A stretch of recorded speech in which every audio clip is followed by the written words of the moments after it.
Bueno, después se lo vamos a pasar por WhatsApp también. Acá están un poco las ideas con respecto al tema de consulta. Recuerden, el jueves que viene, de esta semana, jueves 13 de mayo, simplemente no va a haber teoría, solamente consultas. Así que en el transcurso de hoy, que ya terminamos la primera parte de la guía número 6, la IDEOM, y después, bueno, traigan las consultas para o algún problema en particular para el jueves. Solamente hay consulta, no se toma asistencia. El martes 18, acá están los horarios, 16 horas comienza el primer parcial, y a la semana siguiente, el jueves, recuerden que el martes 25 es feriado, la recuperación es el jueves 27 también a las 16 horas de manera no presencial, y ahí están los temas. Y un poco lo que le venimos informando, ya después se los pasamos o comunicamos formalmente por Gmail y por WhatsApp, simplemente como para que tengan los horarios que faltaba definir. Recuerden, van a ser 3 horas, 16-19, y después tendrán 10-15 minutos para subir las imágenes. Al final de la teoría, Néstor le va a explicar un poco sobre las evaluaciones, que es el tema de las rúbricas, con que vamos a evaluar. No es nada raro, simplemente aclarar cómo vamos a corregir los parciales. Así que al finalizar la teoría, Néstor le va a explicar brevemente cómo va a ser la corrección. Bueno, vamos a continuar. Vamos a tratar de finalizar un poco, de cerrar lo que es circuito de corriente continua, que ya habíamos comenzado hace un par de clases, con respecto a lo que es la circulación de cargas eléctricas o corrientes eléctricas dentro de un circuito y algunas aplicaciones.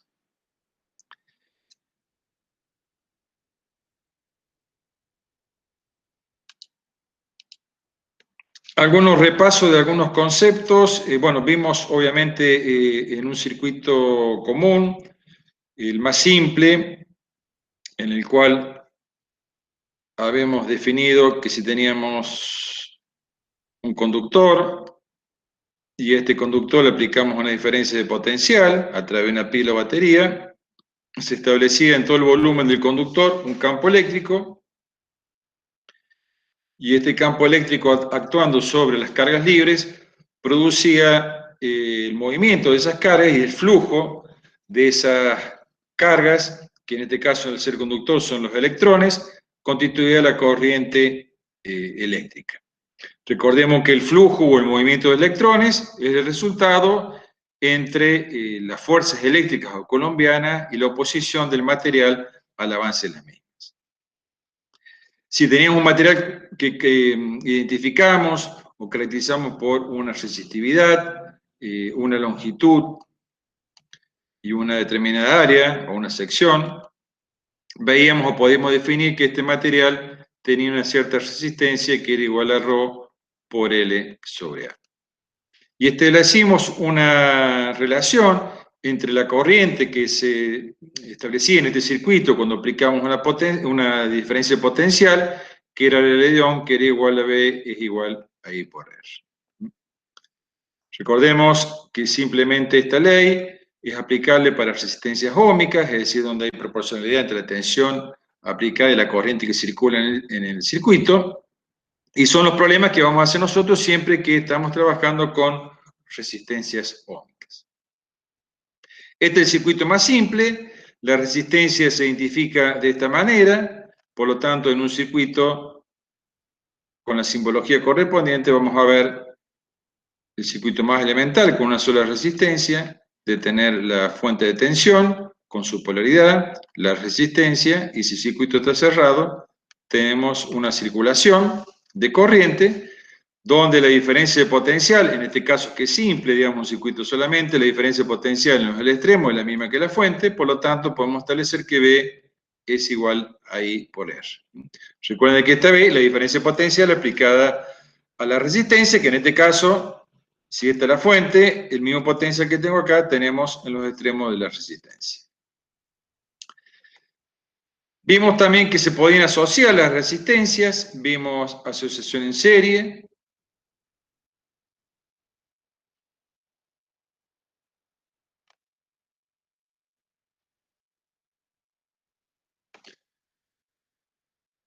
En la asociación en serie, recuerden que la corriente en todos los elementos es la misma, la diferencia potencial, o la suma, la diferencia potencial en los extremos de cada elemento es el potencial total.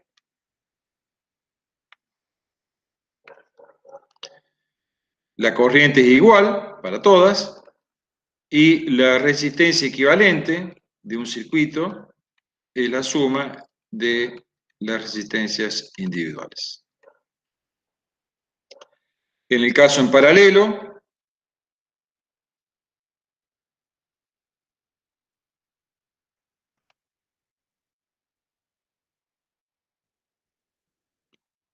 el potencial es el mismo,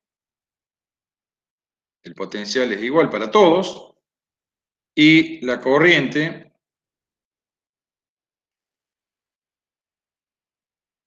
es la suma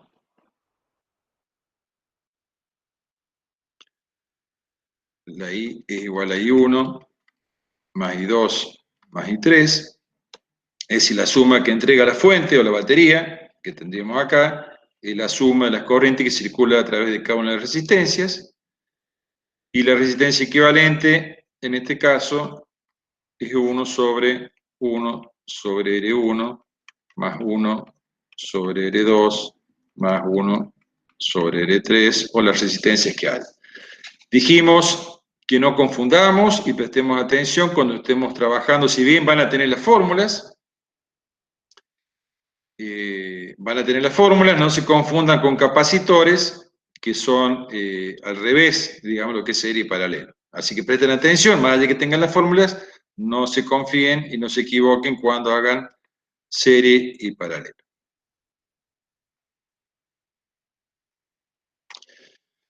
Esta es la asociación entonces de resistencia y serie en paralelo.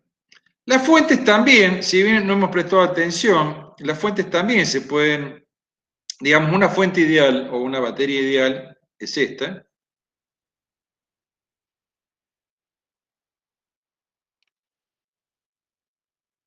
Lo podemos representar de esta manera. En general, las baterías reales en las cuales tienen alguna pérdida o una resistencia se las suelen identificar de esta manera.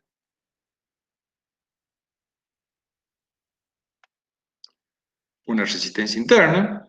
Esto simplemente está indicando que tenemos una batería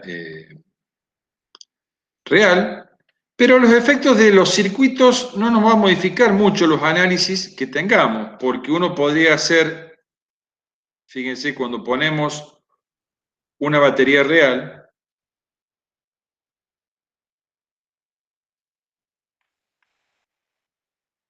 ¿sí? Esto que estamos acá, poniendo acá, es la batería real. Simplemente estamos considerando la batería real como una batería ideal más una resistencia interna que tiene en cuenta las pérdidas. Pero si observamos el circuito, fíjense que esta resistencia con esta estarían en serie.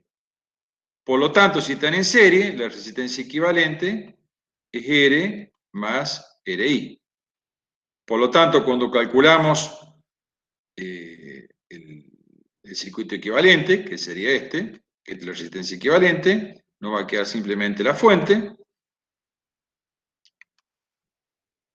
Y la corriente, recuerden, B es igual a I por R, la corriente va a ser la tensión aplicada B sobre la resistencia equivalente, o sea que es B más R más RI.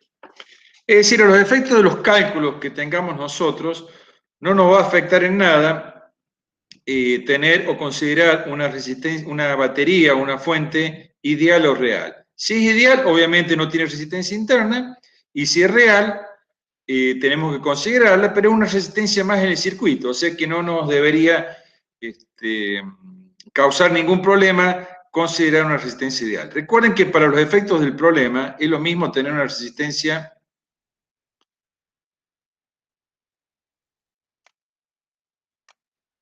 para los análisis del problema, poner una resistencia acá, o ponerlo, estos son circuitos exactamente iguales,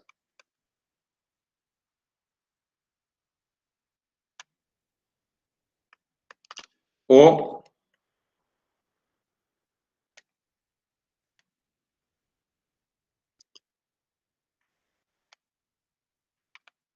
¿sí? Son todos exactamente iguales, son todos circuitos series. Yo la resistencia cuando está en circuito serie la puedo poner en cualquier lugar y cualquiera de estas configuraciones me está expresando que ambas resistencias están en series.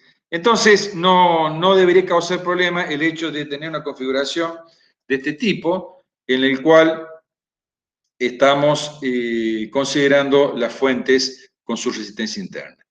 En el problema nos pueden dar en el enunciado, donde se dice tengo una fuente de una tensión de 5 volt con una resistencia interna de 1 ohm, o directamente nos dan el circuito y nos dan los valores. Cualquiera de los dos. Recordemos que si nos dan los datos y no nos hacen un circuito, y nos dan los datos en el enunciado, no nos olvidemos de que la resistencia interna es una resistencia que se pone al lado de la fuente. Después veremos cómo lo ubicamos en el circuito. Por ejemplo, si tuviéramos un circuito paralelo, acá ya es diferente, digamos, pero lo analizamos como si fuera una resistencia más. Eso quiero explicar nomás. Si tuviéramos esto, una resistencia interna y la fuente, y tenemos un circuito paralelo,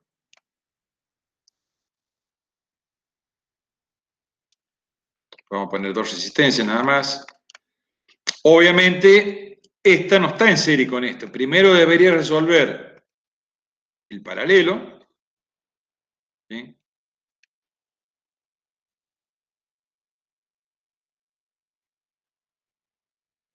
Entonces, de estas dos saco una resistencia entre 1 y 2. Recordemos si están en paralelos. R1, 2 va a ser 1 sobre R1 más 1 sobre 2. Y ahora recién puedo hacer serie entre RI y R1, 2.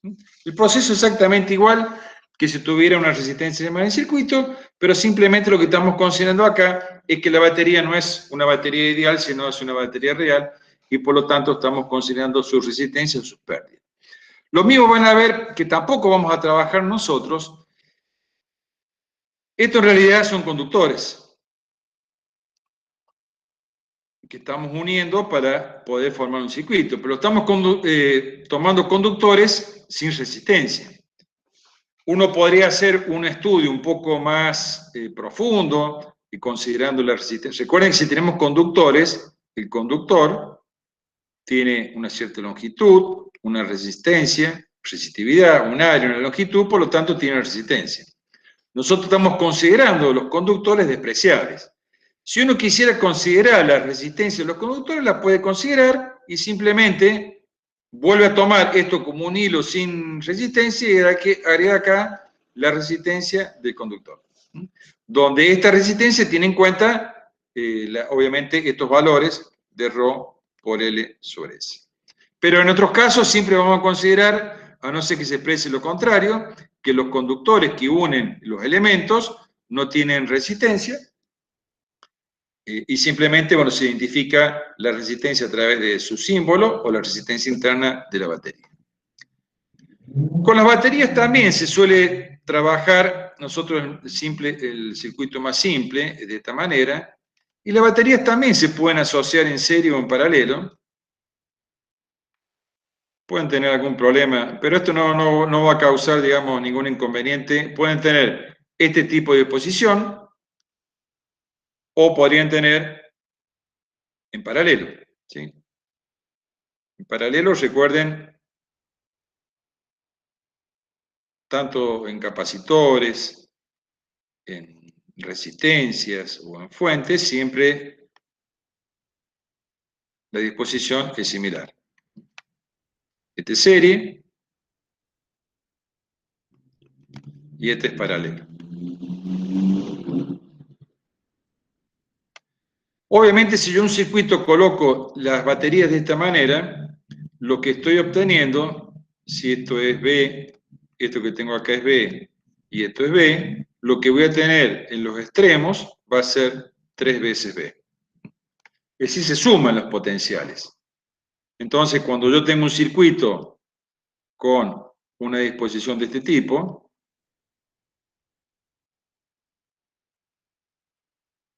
y una resistencia, lo puedo reemplazar por un equivalente con la resistencia y una fuente acá que se suman, que va a ser 2 veces B. ¿Esto cuándo se utiliza? Cuando yo quiero tener, por ejemplo, si tuviera alguna lámpara que su principio de funcionamiento funciona con 3 volts, digamos, está diseñada para 3 volts, y yo tengo baterías de 1 volt, es decir, una lámpara está diseñada o construida para que su máxima luminosidad lo tenga con 3 volts. Tiene 3 volts y una determinada potencia. Supónganse que yo tengo baterías o pilas de 1 volt. Obviamente, si yo pongo una batería, esta lámpara, con esta batería de 1 volt, la luminosidad va a ser muy pequeña, porque recuerden que la luminosidad está en función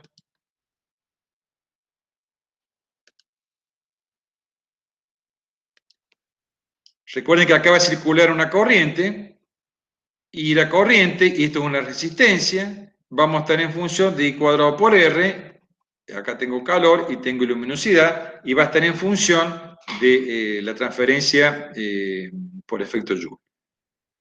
Obviamente esto se va a calentar, va a alumbrar, pero poco, porque esto está diseñado para que alcance la máxima luminosidad con 3 volts. Entonces, ¿qué se hace si tuviera esta condición? Y bueno, agrego una serie de pilas, en serie, que esto lo van a ver en muchos también en dispositivos, que ponemos para ahí una pila o 2 pilas o 3 pilas, dependiendo del dispositivo. Entonces puedo colocar 1 volt, 1 volt y 1 volt. En los extremos voy a tener 3 volt. Y acá sí voy a tener la máxima luminosidad, porque le estoy agregando la diferencia de potencial con la cual ha sido diseñada la lámpara. Este es un tipo de configuración en el cual las baterías están conectadas en serie.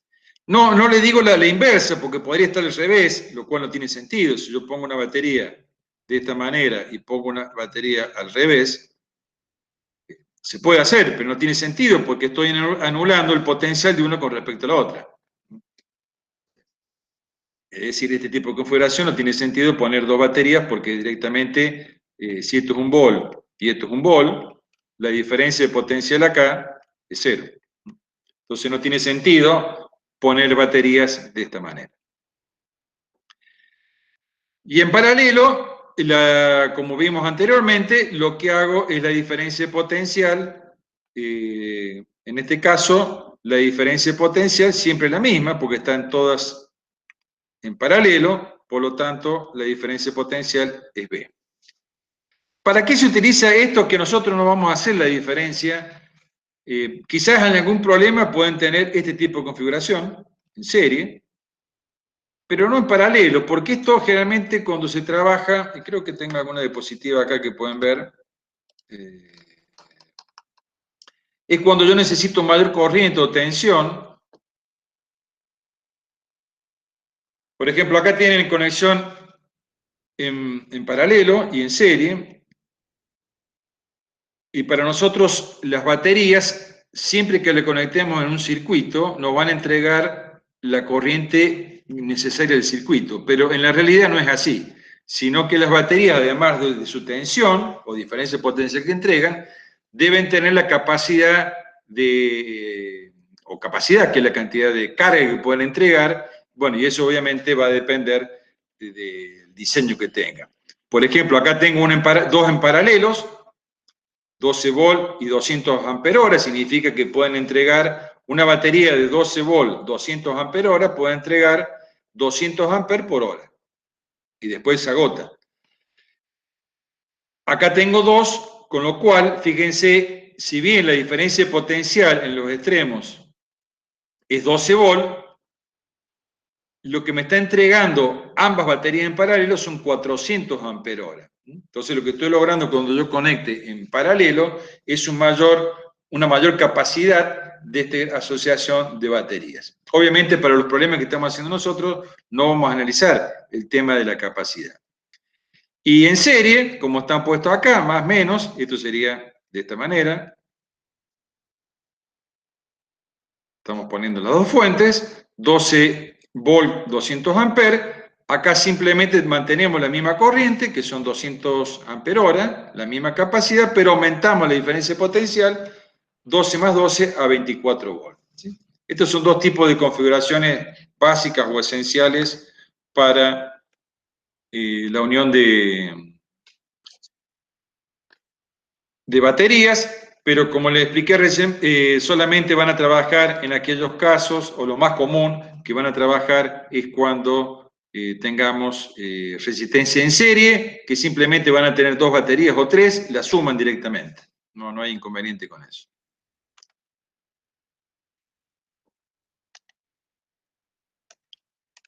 En general, los circuitos en continua, ustedes van a trabajar circuitos complejos, digamos, que pueden tener más de una resistencia en serie o en paralelo, de este tipo, más complejos, simplemente agregar resistencias, con los cuales siempre ustedes pueden llegar a obtener o llegar a un resultado de un circuito equivalente, como el que hemos visto aquí.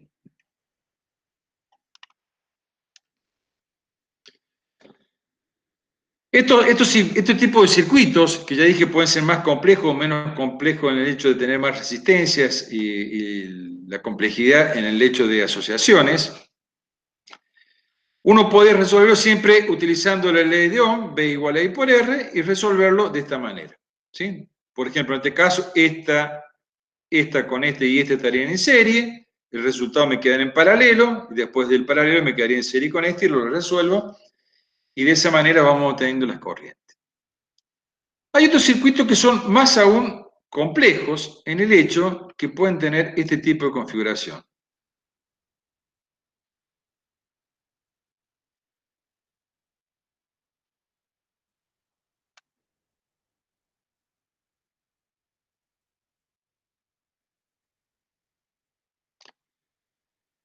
¿Qué es lo que observamos?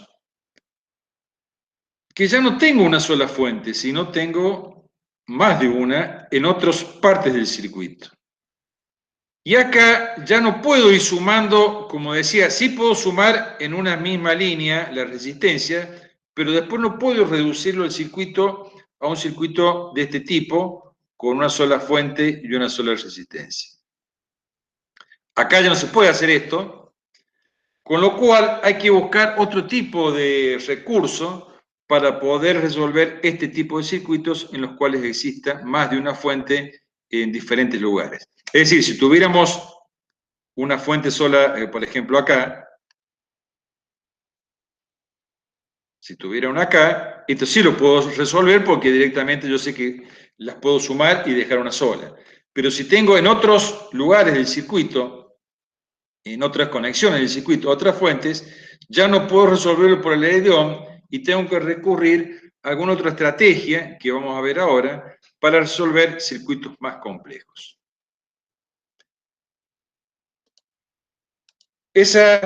Por ejemplo, este que están viendo ustedes aquí, es un circuito complejo, donde obviamente yo puedo resolver algunas partes, por ejemplo, esta resistencia con esta resistencia la podría sumar, pero después no lo puedo simplificar porque tengo más de una fuente.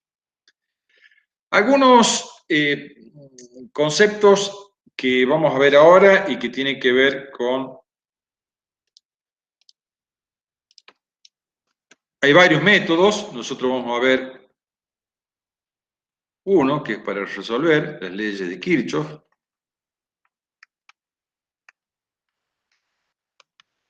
Son dos leyes, la primera ley y la segunda ley. Primeramente vamos a ver que están puestos en el circuito, pero podemos, si quieren, hacer un circuito aparte.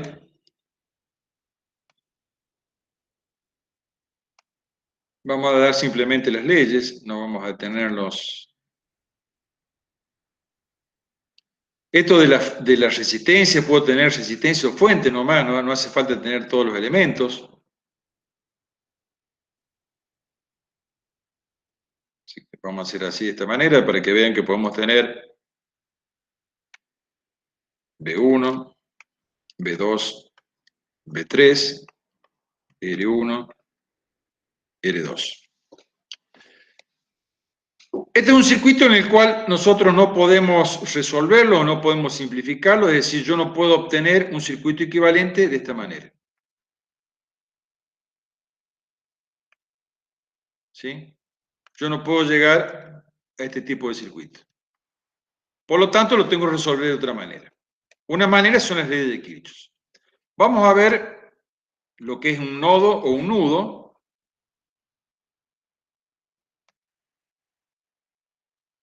Que es el lugar donde concurren 3 o más conductores. Es decir, si este es un conductor y este es otro conductor, en realidad la corriente sería la misma. Cuando tengo 3 o más, 1, 2, 3, la corriente que viene acá, obviamente una parte va a venir para acá y la otra para aquí. ¿Estamos? O al revés podría ser, podría tener 3 conductores y tener esta corriente y esta corriente.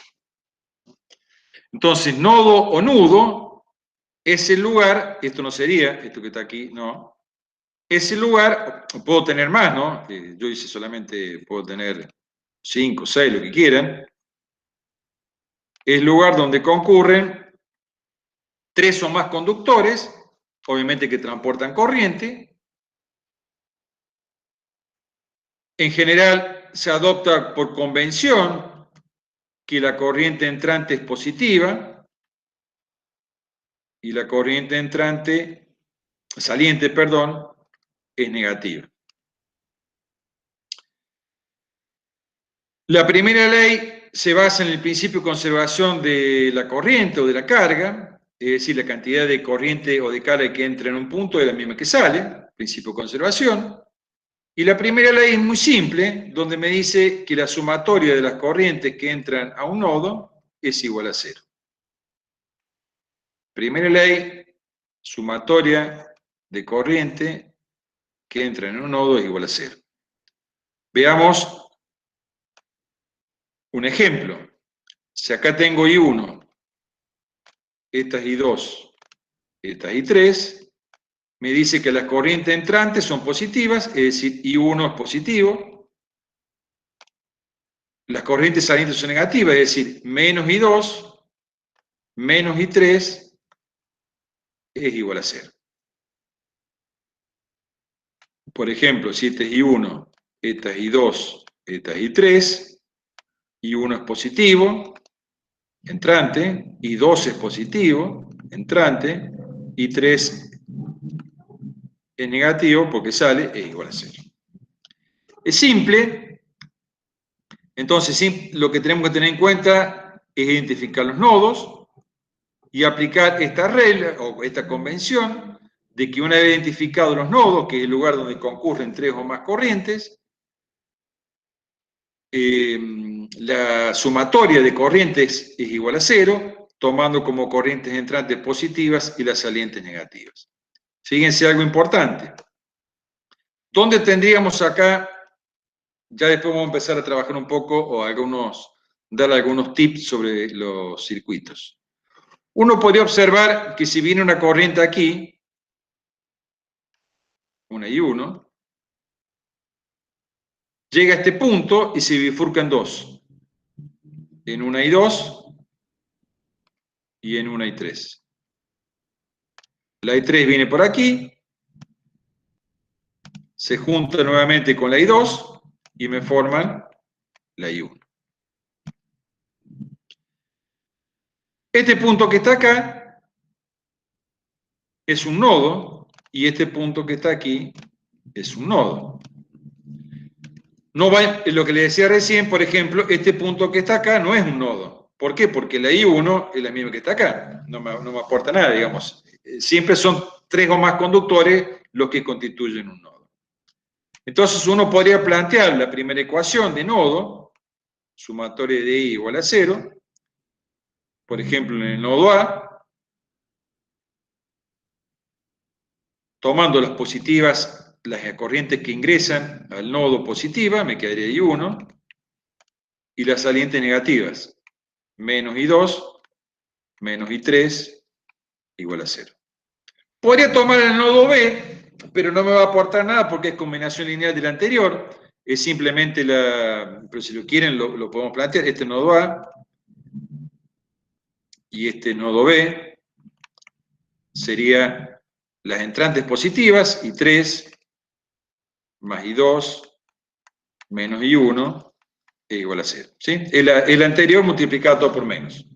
En general, ya vamos a ver la cantidad de ecuaciones que tenemos que hacer, pero no todas las ecuaciones de nodo me sirven, sino generalmente son n-1, es decir, de la cantidad de nodos que hay, los que me sirven son n-1. Acá si hay 2, solamente la que me aporta es una sola ecuación. Esta es la primera ley de Kirchhoff, que tiene en cuenta el principio de conservación de la carga o de la corriente, y recordemos que está tomando, y por convención, las corrientes positivas, las que entran, y las que salen negativas. Es simple y no debería, lo más complejo por ahí, que ya lo vamos a ver, es identificar los nodos, cuáles son los nodos que hay, identificar bien las corrientes. Entonces, nodo-nudo es el lugar donde concurren tres o más conductores.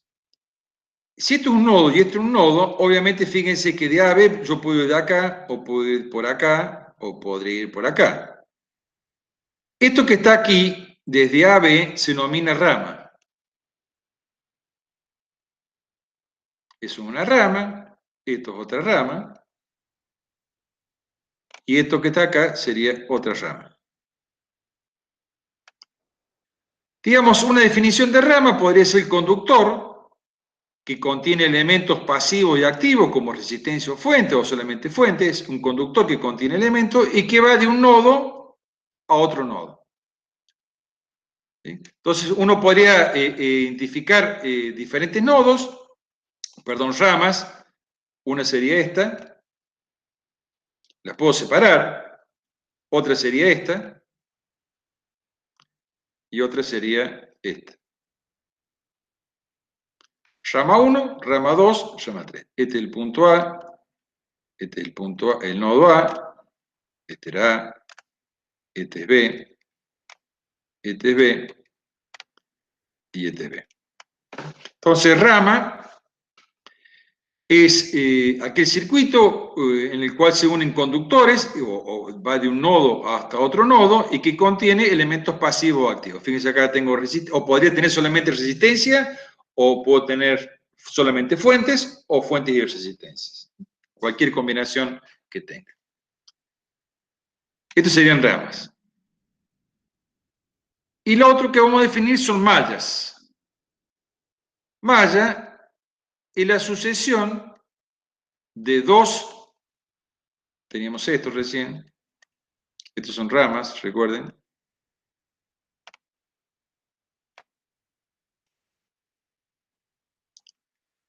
Es la sucesión de dos ramas que forman un circuito cerrado.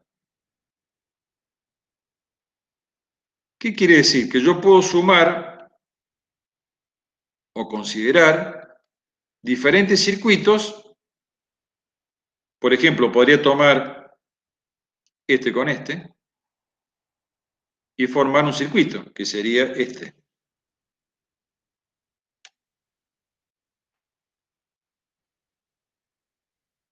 O podría tomar este circuito, que sería este que estamos viendo acá. O podría tomar, sin tomar el del medio, podría tomar, digamos, este sería. Estoy sumando dos ramas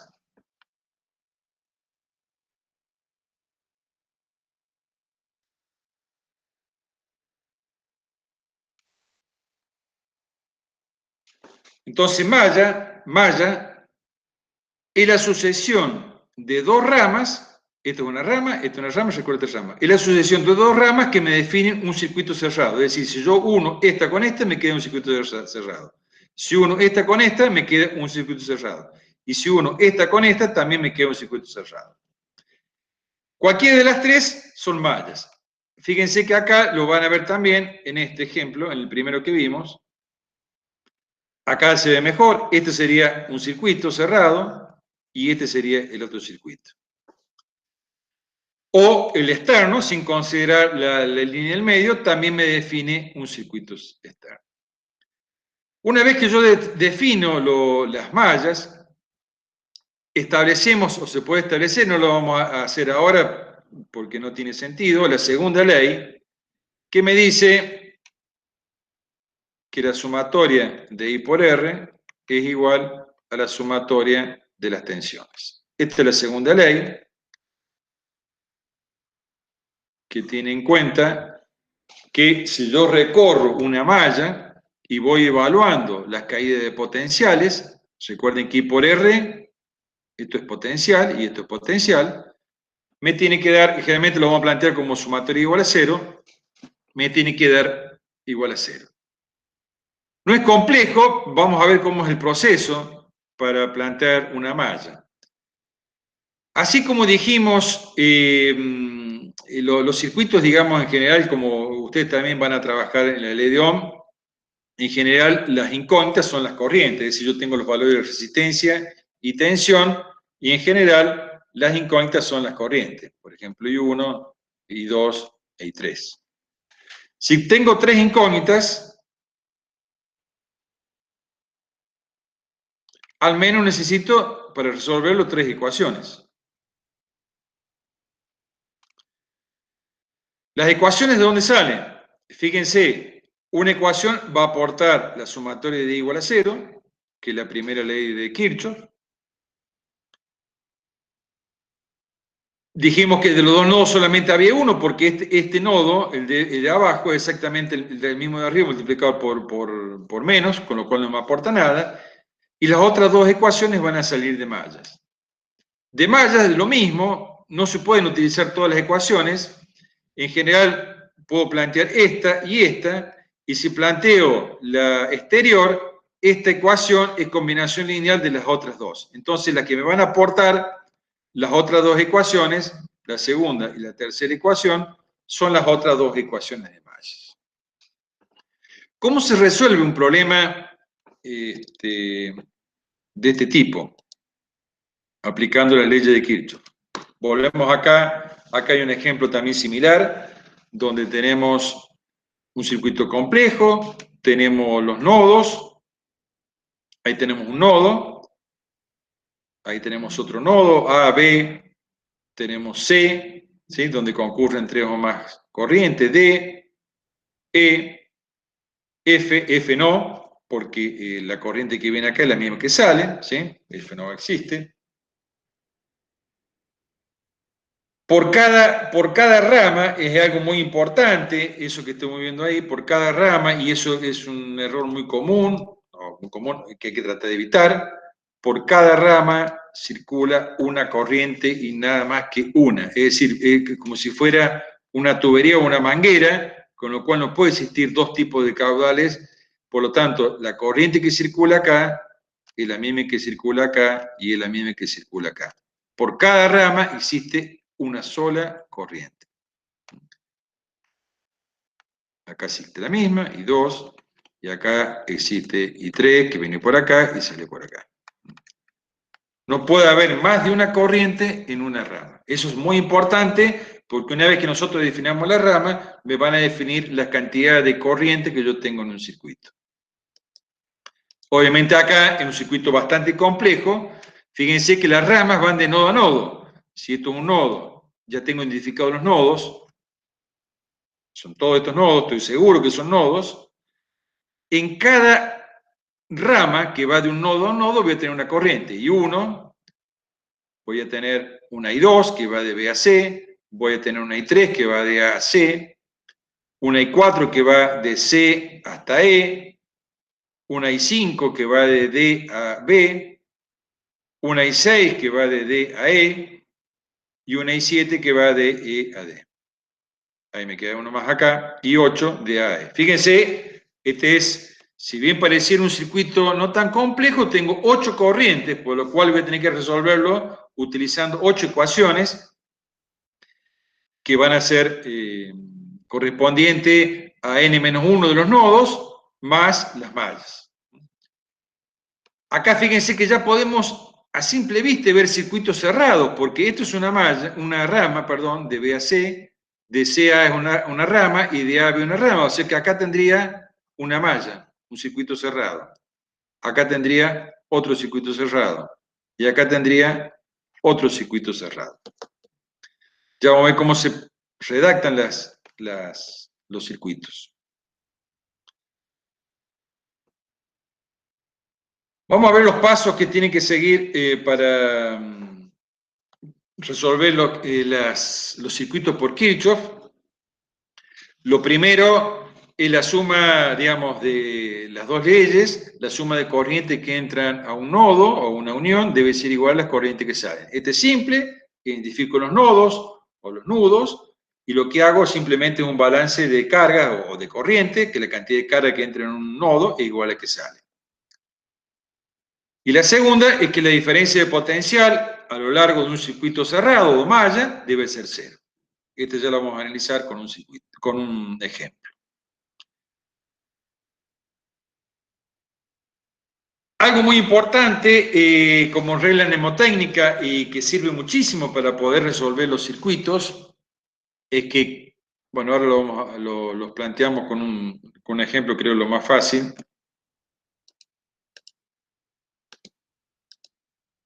Arrancamos de cero. Si yo tengo un circuito cualquiera, como el que teníamos recién, pero puede ser más complejo o menos,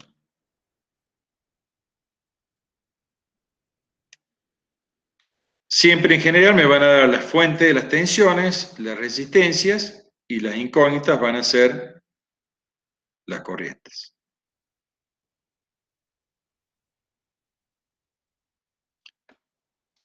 Como primer paso para analizar circuitos,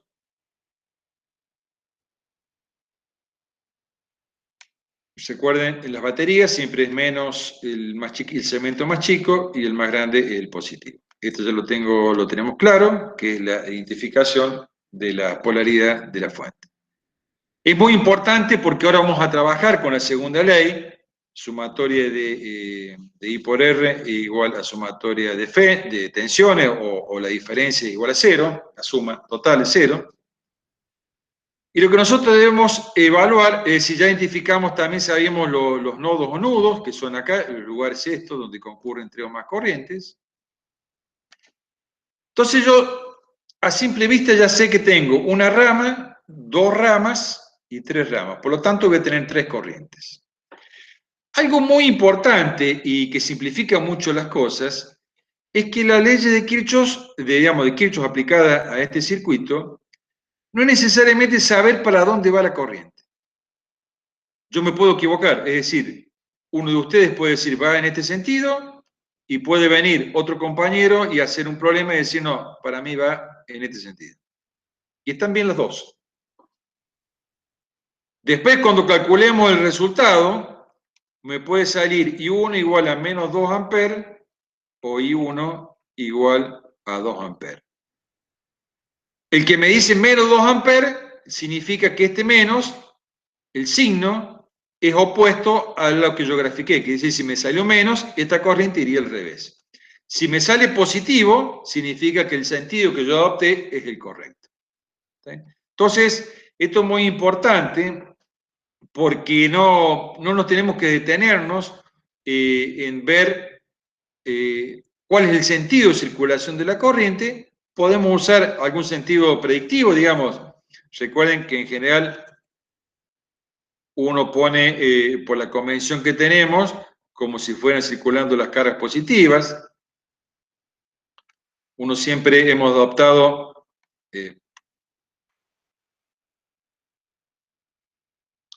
En general nosotros tomamos esta forma, más o menos, y que la corriente sale en este sentido, ¿sí? De más a menos. Entonces uno podría decir, bueno, la corriente sale, vamos a usar esa simbología o esa convención, pero no significa que tenga que ser de esa manera. Entonces vamos a poner, acá tengo la I1, acá la I2 y acá la I3. Recuerden que estas corrientes, estas corrientes solamente circulan por la rama, es decir, la I1 o la I2, perdón, viene así, la I1 es esta, y la I3 es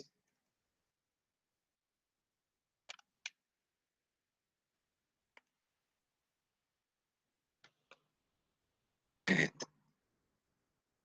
Como vamos a analizar caídas de potencial, lo que se aconseja es si vamos a analizar B, caída de potencial, yo B ya tengo los potenciales, y después voy a analizar I por R. Cuando analice I por R, voy a hacer I1 por R1, que es la caída de potencial. Lo aconsejable es ponerle la corriente debajo de cada resistencia y poner su potencial. Es decir, si la corriente va en este sentido, significa que la corriente, recuerden, esto lo hicimos cuando vimos el idioma, esto no significa que este potencial sea negativo y este positivo, sino que este es mayor a este. Esto lo vimos como una equivalencia de hidráulico, que para que circule el fluido tiene que existir una diferencia de altura con respecto a este punto, con respecto a este. Con la corriente es similar. Para que fluya la corriente, siempre va a ir de un potencial mayor a un potencial menor. En este, por ejemplo, si pongo la corriente, acá no tengo resistencia, y en R2, si la corriente va así, el potencial es este y este. Siempre va de un potencial mayor a un potencial menor. Esto es fundamental, no es difícil, y gran parte del problema, o para poder plantear las ecuaciones, lo que tienen que tener siempre es un esquema con todas las fuentes, los potenciales en la fuente, y las resistencias con sus corrientes debajo de cada resistencia. Porque después lo que vamos a hacer es leer el circuito.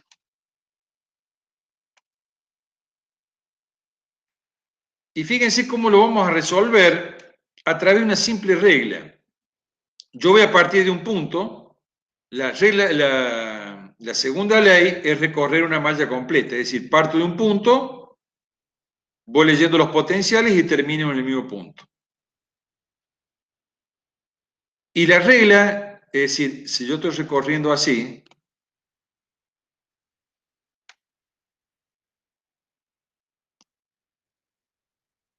y en mi recorrido encuentro algo de menos a más, es decir, yo puedo ir en este recorrido y voy a encontrar la fuente, que voy de un potencial de menos a más, es más B, o más I por R. Si en el recorrido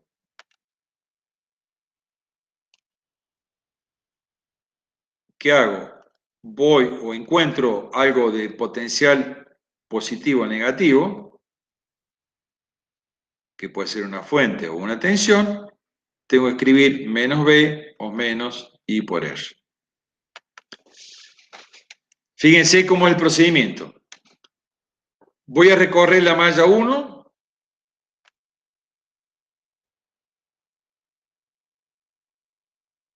¿sí? En sentido horario. Lo puedo hacer al revés, es decir, puedo partir desde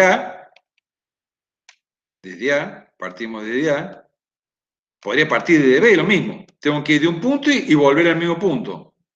Lo puedo hacer en sentido horario o en sentido antihorario, exactamente lo mismo. Supónganse que recorro la malla 1 desde A y voy leyendo esto y voy anotando. Vengo. ¿Qué me encuentro? La batería 2. Voy de algo positivo a negativo. Voy de más a menos, que tengo que poner menos B2. Sigo. No tengo nada, no tengo nada, no tengo nada. ¿Qué me encuentro? Una batería. Voy de menos a más. Si me encuentro algo de menos a más y es una fuente, va más B1. Seguimos. ¿Qué me encuentro? Una resistencia o una caída de potencial, que es I por R. Voy de más a menos. Si de más a menos, va menos I1 por R1. Llegué al punto de inicio, es igual a 0.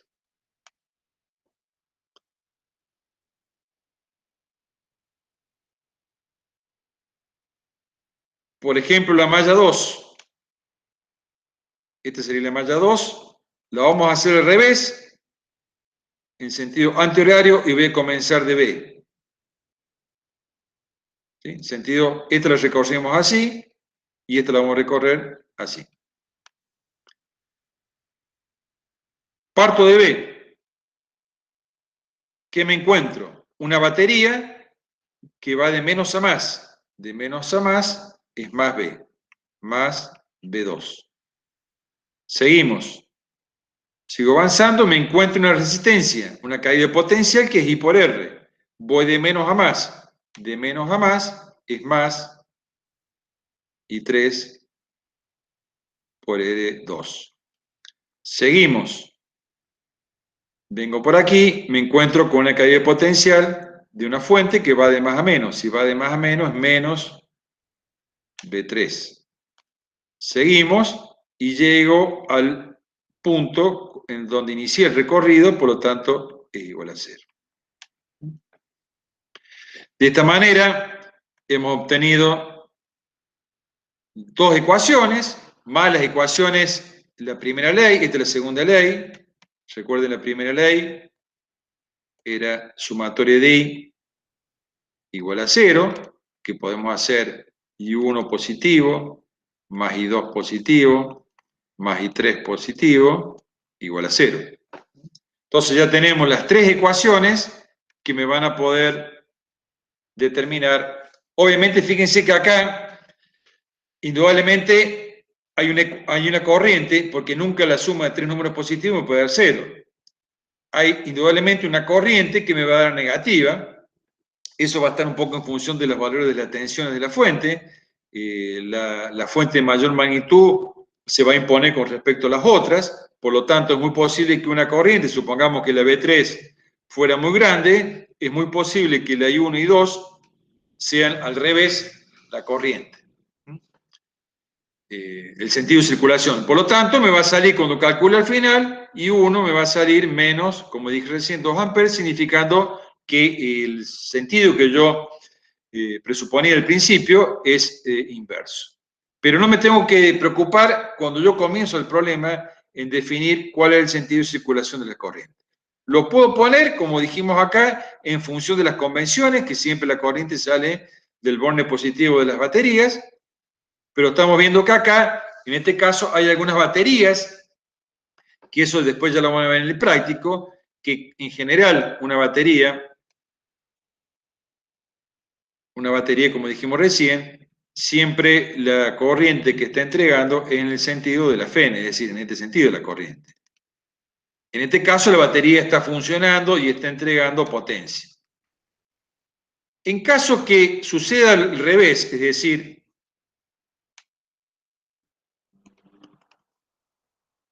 que estemos en este caso,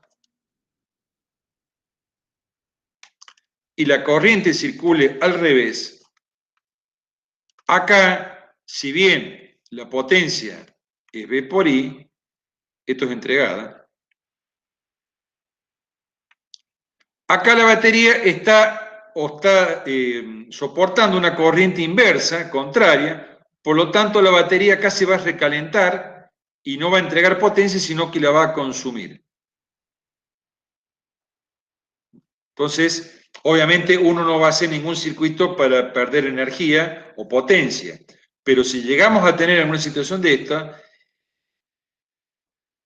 resistencia no entrega, sino que consume energía. Entonces, cuando hagamos el balance de energía, hay que tener en cuenta que no siempre todos los elementos consumen. Por ejemplo, que consumen siempre es I cuadrado por R, que son las resistencias, y lo que entregan energía del circuito es V por I. Pero si llegamos a tener alguna fuente que está consumiendo, le voy a tener que sumar como potencia consumida. Así que eso lo van a tener en cuenta cuando hagamos algunos problemas. Esto muy, digamos, en este caso, por ejemplo, si uno tuviera que hacer un balance de energía, la potencia consumida va a ser I1 cuadrado por R1 más I3 cuadrado por R2, y me tengo que fijar si alguna fuente de esta, la corriente, me dio negativa. Si este me hubiera dado negativa, se le voy a tener que sumar a I1 por V1 con las potencias consumidas. Y potencia entregada, si la I3 me hubiera dado bien y la I2 me hubiera dado bien en sentido, como potencias entregadas. Ustedes ahí tienen en la página de física, tienen algunos simuladores.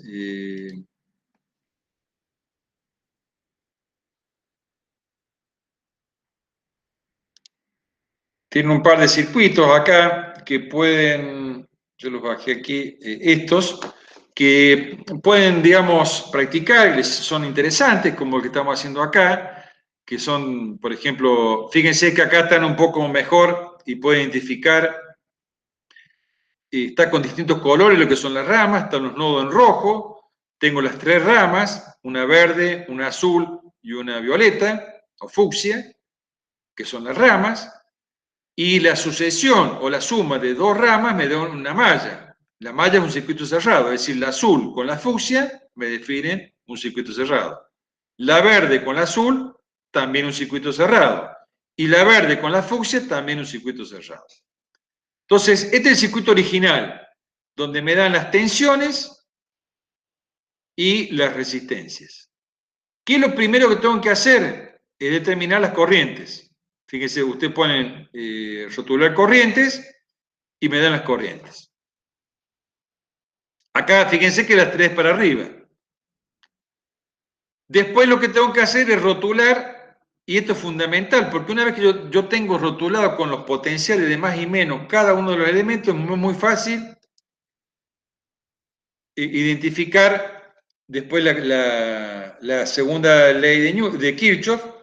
Tengo la fuente de menos a más, la corriente va así, recuerden, va de más a menos, acá va de más a menos, ¿sí? La I3 va de más a menos, tengo en cada resistencia el potencial. Y después, bueno, lo que sí está puesto acá, que uno puede chequear planteando las ecuaciones, uno le hace el cálculo. Hay varios de estos circuitos, acá tienen otro también, que es el otro circuito, que bueno, yo puedo acá, este es más interesante porque inclusive me da las ecuaciones.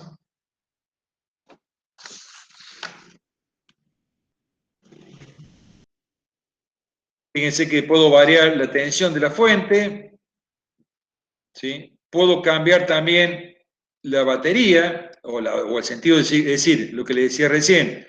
Uno puede decir, no, mira, la corriente no me gusta, para este lado es al revés, para esta malla. Bueno, lo podemos cambiar por cada malla. Fíjense que se cambia el sentido hacia arriba de la batería 2 o down para hacia abajo. Puedo cambiarla, eso. Puedo cambiar las baterías, las fuentes, la magnitud, y puedo cambiar la magnitud de las resistencias. Y fíjense que acá al lado están las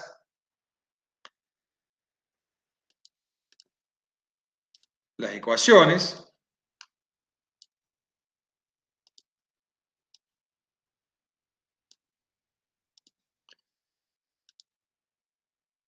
Fíjense para este circuito,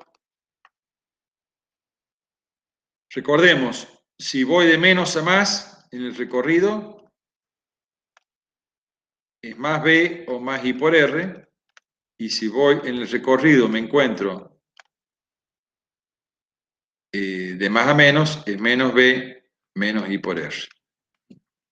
Por ejemplo, esta es la malla de la izquierda. La malla de la izquierda. Comenzamos, por ejemplo, de este punto. Vengo y me encuentro la fuente de menos a más. Si quieren lo hacemos aquí. Acá no está hecho, pero yo les recomiendo que ustedes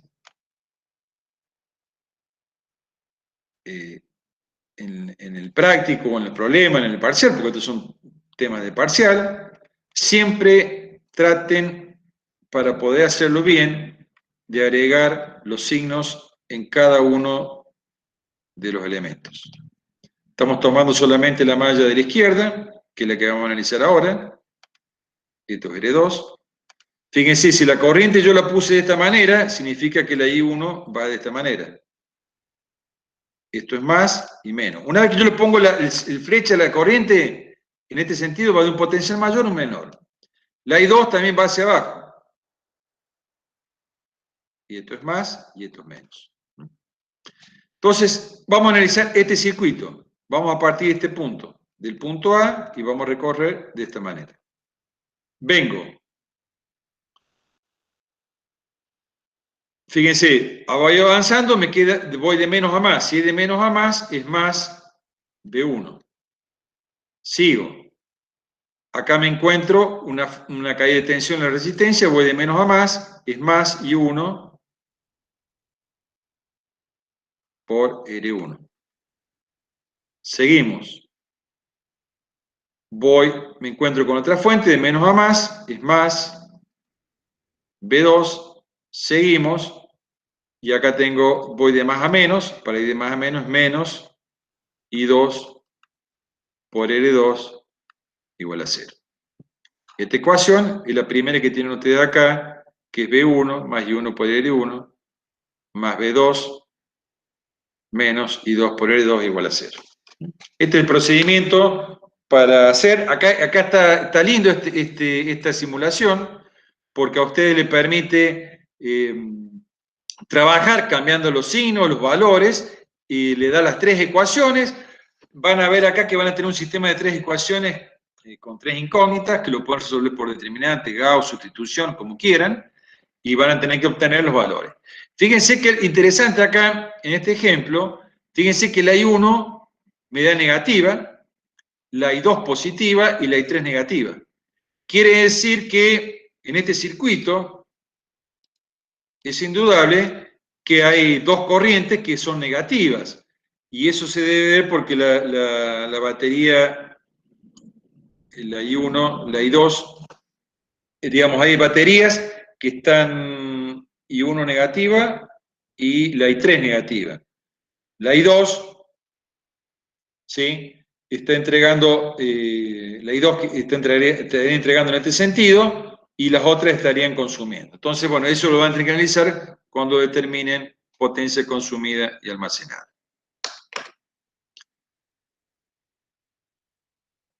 Estas son leyes de Kirchhoff, son dos leyes, van a tener la segunda parte, y esto entra también en una guía completa y problemas. Y para finalizar esta guía, simplemente les voy a dejar, vamos a ver un poquito lo que es circuitos.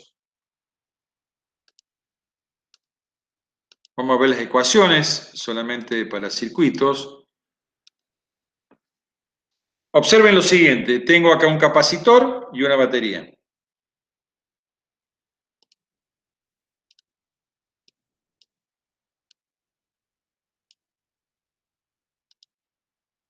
¿Sí? Un capacitor con una batería, recordemos que tengo el capacitor, como hemos visto, tengo la batería, y acá tengo, bueno, un interruptor de esta manera. Cuando yo cierro el interruptor, ¿qué pasa? Dijimos que las cargas se empiezan a mover y esto se empieza a cargar de esta manera, ¿sí? Se empiezan a cargar. Recuerden que acá hay un dieléctrico o un vacío, la circulación solamente es por el exterior del circuito.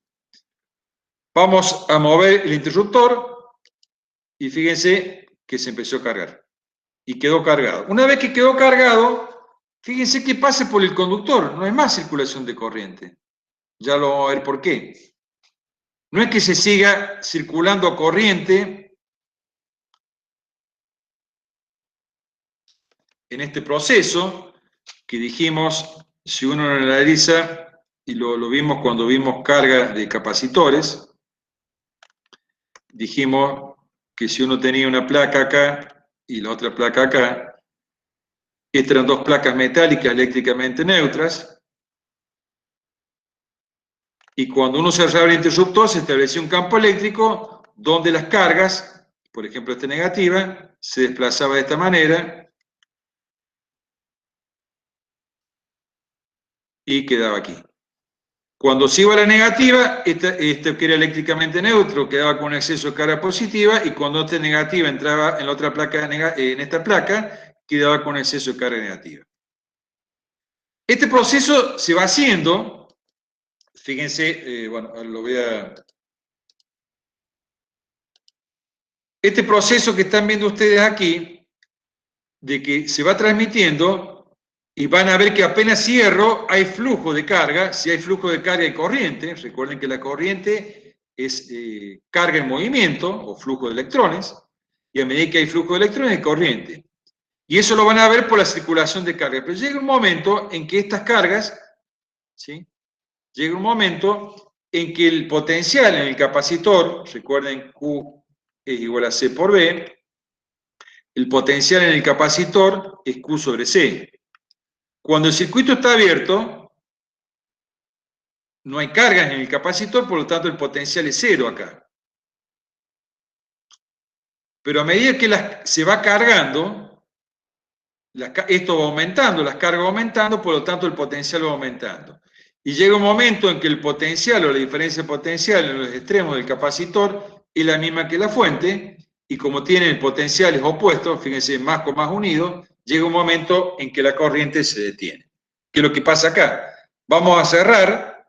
Fíjense que apenas cierro yo el circuito, hay una circulación de cargas y después se detiene. Cuando se cargó completamente el capacitor, no hay más circulación de cargas en un circuito. Y eso es lo que vamos a ver ahora. Obviamente lo puedo descargar a través de un circuito.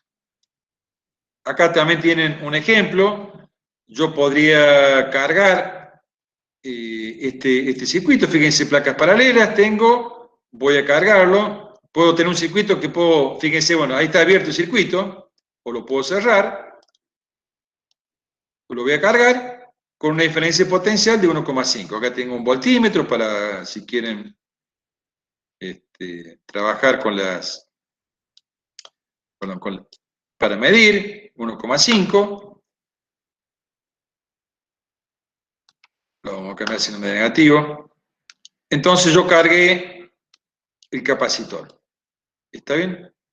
Fíjense que si yo lo desconecto, el capacitor, recuerden que es un dispositivo destinado a almacenar carga, por lo tanto quedó cargado. Fíjense qué pasa si después ese elemento lo conecto con una resistencia, que es una lámpara.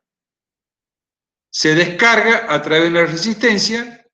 Obviamente, como el capacitor no puede regenerar la carga, la va perdiendo, pero la carga almacenada en un capacitor la transfiere en una resistencia, y obviamente al circular cargas por el circuito y a través de una lámpara, la lámpara pierde o transfiere calor o luminosidad, y por lo tanto la carga se va perdiendo. Entonces el proceso de carga y descarga para un circuito, ahí está cargado, hay circulación de carga. Cuando llegó o se cargó completamente, deja de circular corriente, el capacitor queda cargado porque es un elemento que almacena carga, y yo luego lo puedo descargar a través de un circuito, como estamos viendo acá, que se ilumina.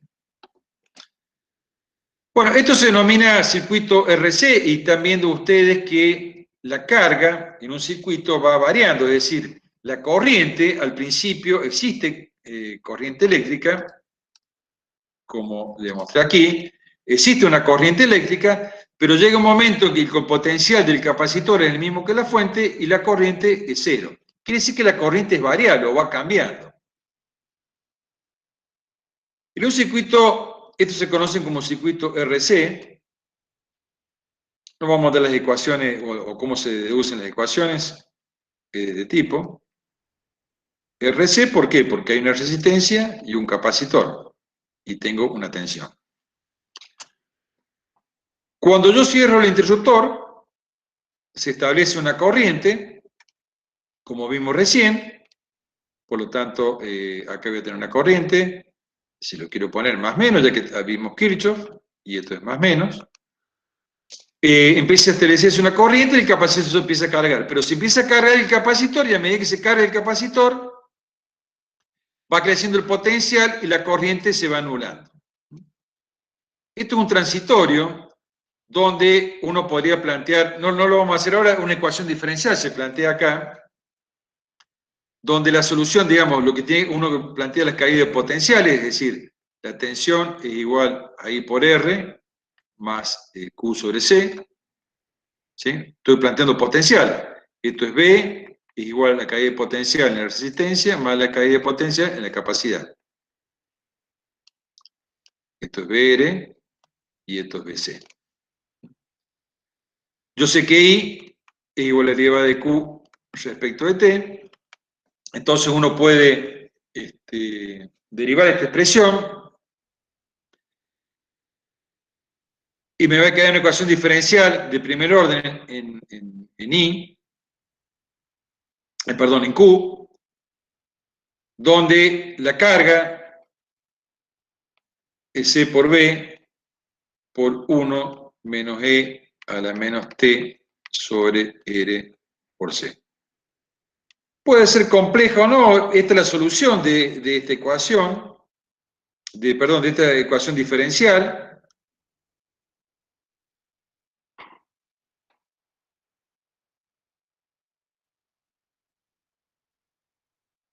Esta ecuación diferencial, donde veo que la corriente, o la carga, perdón, no, el capacitor no se va cargando en forma instantánea.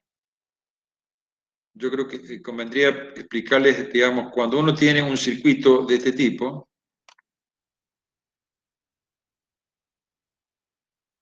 R y B, y ponemos un interruptor acá,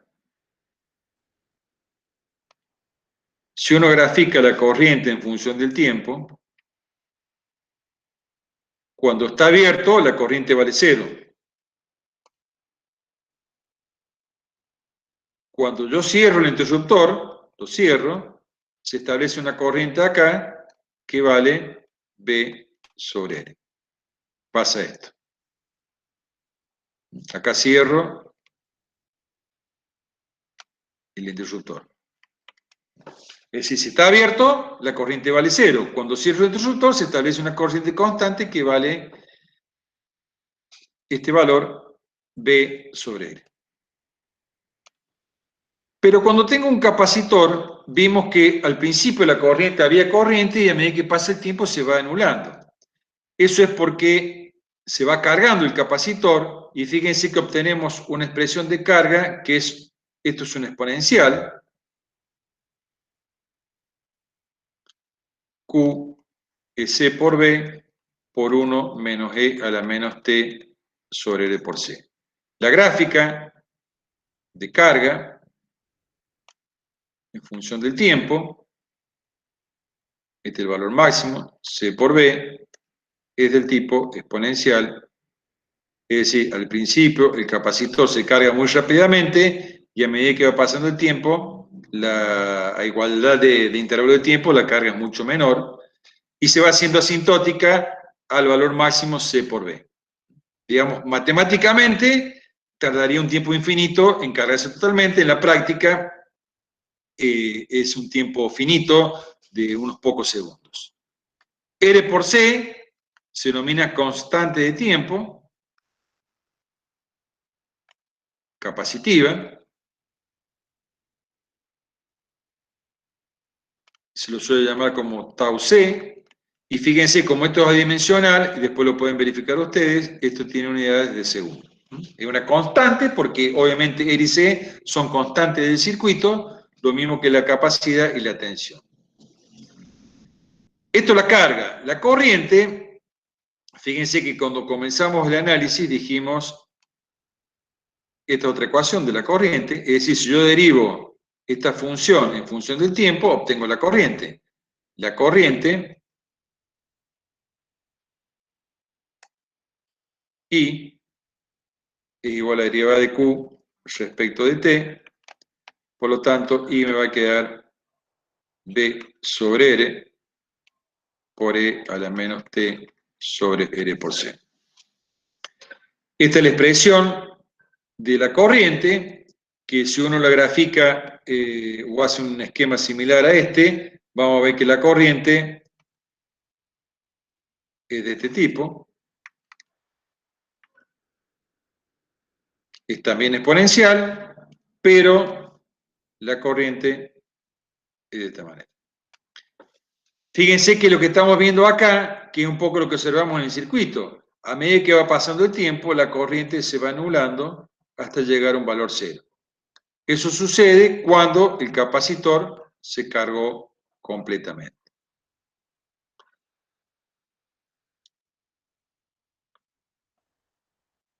Estos van a haber problemas de carga y descarga. En capacitores, digamos, el proceso de carga y descarga en un capacitor, que al principio la corriente es máxima. Creo que acá tengo algunas simulaciones, digamos, que pueden ver corriente en estos circuitos.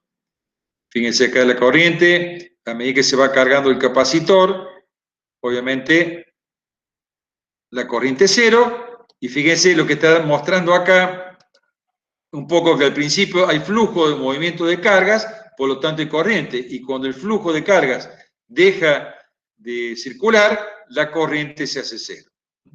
Y también puedo graficar voltaje en función de el voltaje en la resistencia y el voltaje en el capacitor. El voltaje es similar en el capacitor y es proporcional a la carga. Así que sigue la misma instancia. Bueno, de esto también el final de lo que corresponde a esta unidad de circuitos de corriente, de circuitos RC. Y dejamos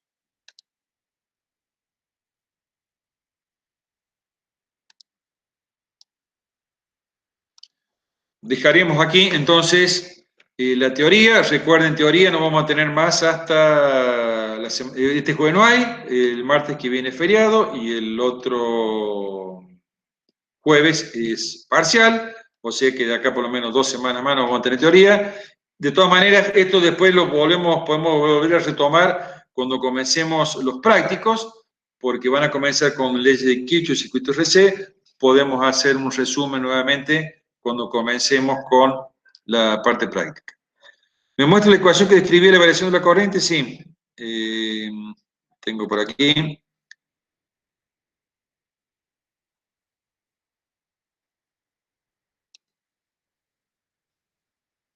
No, este de acá. La derivada de la corriente es B sobre R por E a la menos T sobre RC.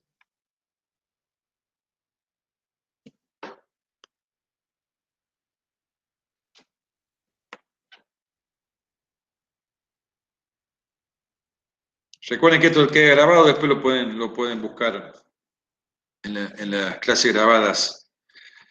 El martes feriado es el 25 de mayo, el martes que viene. El martes, ¿todo bien, no? Sí. Hoy estamos en, perdón, estamos en 11. Perdón, está bien, el 13, viene ahora el 13. El 13 tenemos el primer consulta. El 13, este jueves, tenemos consulta. Y el 18 es el parcial. Sí. ¿Está bien? Sí. Después la recuperación, esto que estoy hablando yo, el 25 es feriado, la recuperación es el 27. ¿Sí? ¿Está claro, no? Sí, sí. Es esto que está acá. Digo, Tiene más de una semana para el recuperatorio, así que. Sí, no, después estamos bien, digo, aprovechemos que estamos bien. ¿Vamos a la ecuación esa que te piden ahí? Ya la mostré ya. Ah, bien. Ya está. Esto está correcto entonces. ¿Sí? Martes 18 y el jueves 27. Lo que habría creo que está claro para todo, pero no vale, siempre vale la pena repetirlo. Si tienen bien en claro el procedimiento, cómo van a trabajar para el parcial. Creo que todos. Bueno, ahora, Fede, ahora yo, ¿cómo es? dejo acá y Néstor le puede explicar un poco lo que va a ser las rúbricas. Bien. Y le explicamos la metodología de... Después yo separo el video voy a separar lo que viene ahora, lo voy a separar para que quede solamente la parte donde explicamos la metodología del parcial. Bueno. Dale, entonces, ¿quieren explicarlo? Después de Néstor, entonces arrancamos la práctica. Sí. Bueno. Yo dejé ahí de proyectar. Dale, bueno. Ahora presento, Ricardo, vos, Sergio. Dale.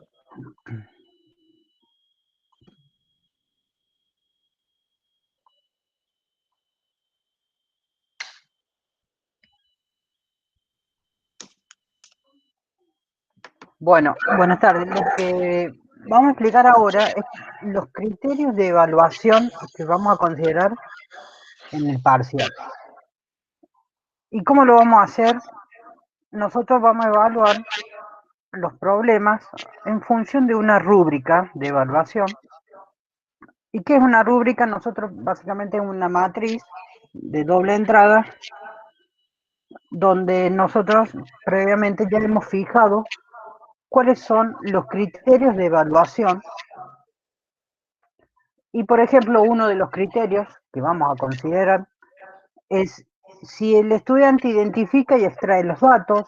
Muchas veces esos datos pueden ser explícitos o implícitos, es decir, que pueden estar dados o se pueden dar por ya sabido, con las correspondientes unidades, unifiquen las unidades y el estudiante puede identificar las incógnitas. ¿Para qué? Para poder ampliar las leyes electrostáticas correspondientes. Recuerden que en este primer parcial vamos a evaluar todo lo referente a la ley de Coulomb, campo eléctrico, potencial eléctrico, que ya les explicó Sergio. Ese sería el criterio de evaluación. En base a ese criterio de evaluación, se desglosan lo que son los que nosotros denominamos los descriptores. Y por ejemplo, uno de los descriptores que el que nosotros mejor consideramos, decimos que el estudiante identifica y extrae todos los datos, los reemplaza con las unidades, realiza las conversiones correspondientes y identifica las incógnitas. Ese sería lo máximo del descriptor. En base a eso van disminuyendo y podemos decir que el descriptor que se encuentra en esta columna, que el estudiante identifica y extrae todos los datos con las unidades, pero no realiza las conversiones. Y el caso más desfavorable es que no logra identificar ni extraer los datos. En cuanto al primer criterio. Esto va a quedar grabado para que ustedes lo puedan ver. Inclusive se los voy a pasar en PDF para que lo tengan. Es importante que ustedes sepan cómo se los va a evaluar. Un segundo criterio de evaluación es que el estudiante realice un esquema o una interpretación gráfica del enunciado que los va a ayudar a favorecer la comprensión del problema. Lo mejor es que ustedes realicen un esquema completo, gráfico. Coloquen los datos, las incógnitas, muy importante, de forma clara y prolija. Y en base a eso, empiezan a disminuir. Pueden ser que ustedes realicen un gráfico completo o un modelo mental, pero no colocan datos, no ponen las incógnitas, o directamente no realizan un gráfico o un modelo del enunciado. No logran ustedes realizar o hacer una interpretación gráfica de lo que se les está pidiendo. El otro criterio es la parte metodológica, que corresponde al cálculo analítico de la o las incógnitas, aplicando las leyes correspondientes y realizando las operaciones matemáticas. Lo mejor que es que ustedes realicen los cálculos analíticos de todas las incógnitas, que apliquen las leyes electrostáticas correspondientemente, que reemplazan los valores de las variables con las unidades, que realicen los despejes correspondientes en forma ordenada. Eso es lo ideal. En base a eso empezamos a disminuir y decimos, bueno, puede ser que ustedes realicen los cálculos analíticos, apliquen las leyes, pero no me reemplazan las unidades. O directamente no logran realizar los cálculos, ¿no? O aplican las ecuaciones erróneas. Y el último criterio de evaluación es que ustedes analicen los resultados obtenidos en función de las unidades y los valores obtenidos. Así puede darse el caso que ustedes analizan el resultado obtenido y lo hacen en función de las unidades. Supongamos, les pide calcular la fuerza, ustedes saben que la fuerza se expresa en Newton. Bien, lleguemos a que sea Newton, no que ustedes me pongan la ecuación en Newton, porque a veces uno hace el análisis de las unidades y resulta que no les está dando Newton, pero ustedes sí saben que les tiene que dar en Newton, entonces lo ponen. Entonces, en base a eso, empiezan a disminuir y pueden ser, como les decía, que ustedes detallen los valores de la magnitud evaluada, pero no analizan la unidad. O directamente no detallan los valores y supongamos si les pide calcular una distancia, me dicen la distancia es de 30 segundos, por decir algo, y ustedes saben que la distancia no se expresa en segundos, entonces ahí faltó análisis de los resultados obtenidos. Esto que nosotros denominamos excelente, puede ser la columna del medio competente, son los niveles de dominio. Estos no influyen mucho, sino lamentablemente nosotros tenemos que poner números. Y decimos un 20, un 60, un 100 es el excelente. En base a esto es que nosotros vamos a evaluar cada uno de los problemas. Por ejemplo, vayamos a un ejemplo. Les dice 3 cargas, y este es un problema que tienen ustedes en la guía y nosotros con la comisión en la cual estoy lo hemos recalcado muchas veces. 3 cargas se ubican en las posiciones fijas, como se indica en la figura, y nos pide calcular la fuerza eléctrica total sobre la carga que se encuentra localizada en el origen. Y les da el esquema. ¿Qué hacemos nosotros? Transcribimos de nuevo el esquema, hacemos lo que les decía, identificamos los datos.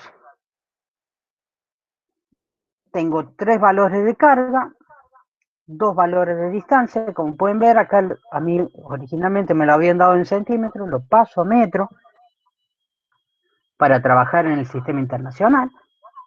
Si bien acá no me están dando cuáles son cada una de las cargas, yo digo, bueno, me piden calcular la fuerza que obra en la carga que está en el origen.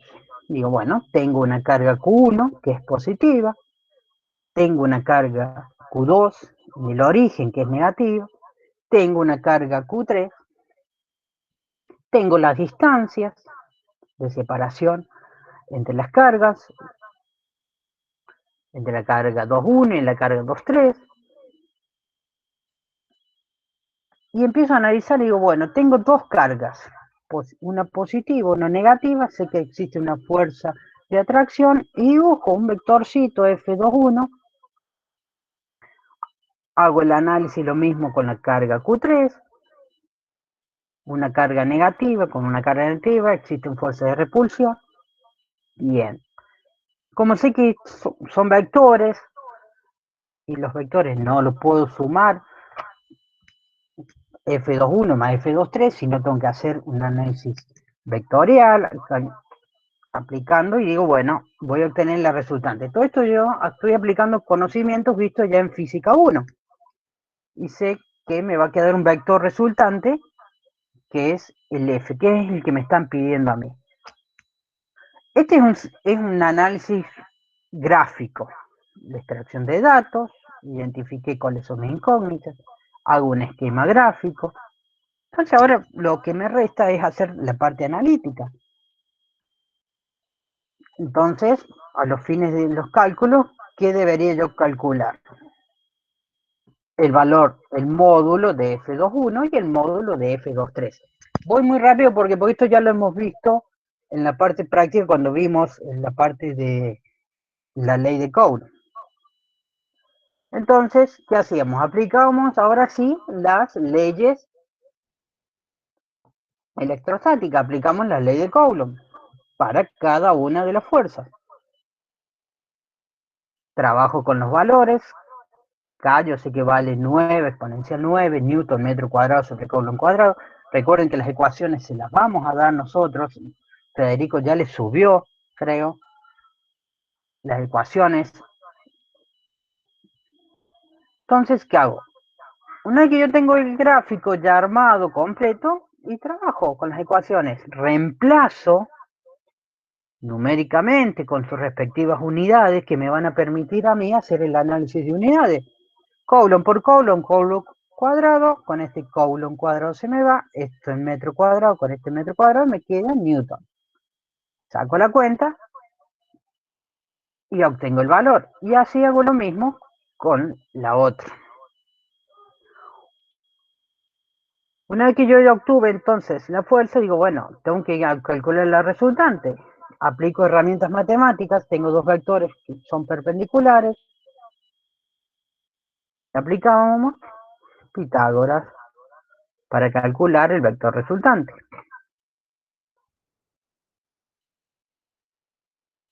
Calculo el valor de la fuerza. Recuerden que al estar trabajando con vectores, recuerden que los vectores quedan identificados cuando tenemos módulo, dirección y sentido y un punto de aplicación. En este caso el punto de aplicación ya lo tenemos.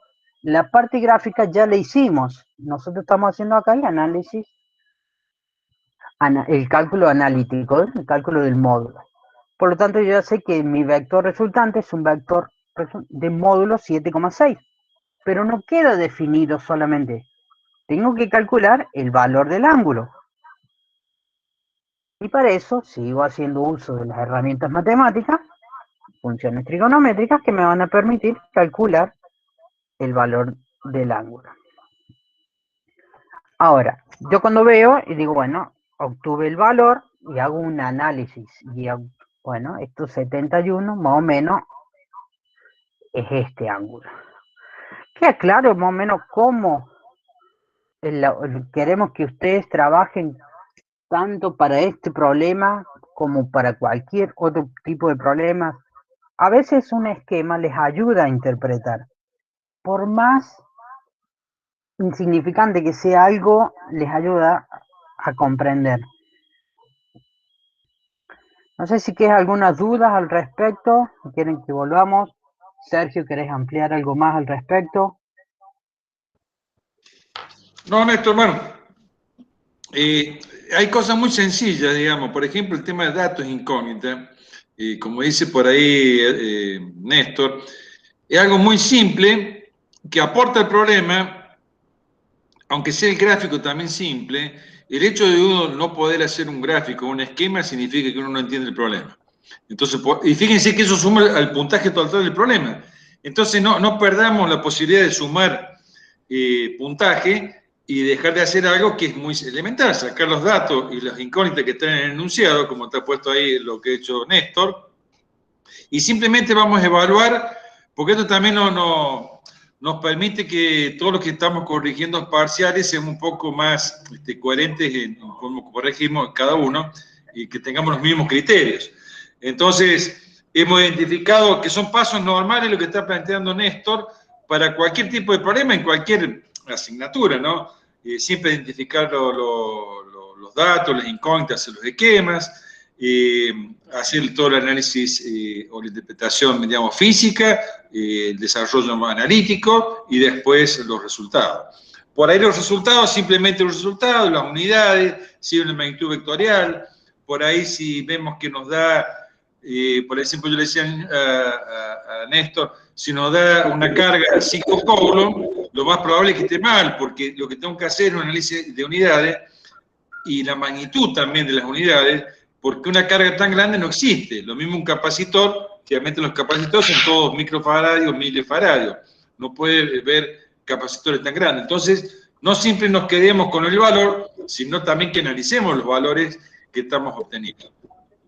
Pero bueno, esto se lo vamos a dejar también para que ustedes lo puedan ir viendo y lo que vamos a evaluar, que siempre lo que hemos evaluado generalmente en todos los parciales, ¿no? Así que bueno, quedamos a disposición de cualquier consulta o duda.